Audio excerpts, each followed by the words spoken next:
এরপরে আসছি কন্যা রাশি। রাশি অধিপতি বুধ কন্যা রাশিদের এ মাসের মোটামুটি কিন্তু ভালো সাহায্য করবে। কাজকর্ম ব্যবসা বাণিজ্যের ক্ষেত্রে আপনি সমর্থ হবেন এবং ভালো রকম একটা অর্থনৈতিক দিক থেকেও কিন্তু আপনার একটা অনুকূল পরিবেশ তৈরি হবে। পড়াশুনোর ক্ষেত্রে কিন্তু আধ্যাত্মিকতা বা যারা একটু উচ্চবিদ্যা বা আধ্যাত্মিকতা নিয়ে চর্চা বা যারা একটু শাস্ত্র নিয়ে চর্চা করতে চাইছেন তাদের জন্য কিন্তু এই মাসটি অনেক শুভ ফল দিতে চলেছে। পারিবারিক ক্ষেত্রে কিন্তু আগস্ট মাসে মোটামুটি ভালো ফল পাবেন। সম্পর্কের ক্ষেত্রেও কিন্তু একটি ভালো যোগাযোগ বা ভালো সম্পর্ক আপনাদের ক্ষেত্রে দেখাচ্ছে।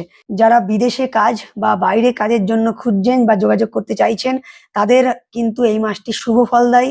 তো যারা আপনারা বাইরের যোগাযোগ চেষ্টা করছিলেন অনেক মাস ধরে কিন্তু সেইভাবে হয়ে উঠছিল না, তাদের জন্য কিন্তু এই মাসটি ভালো ফল দিতে চলেছে।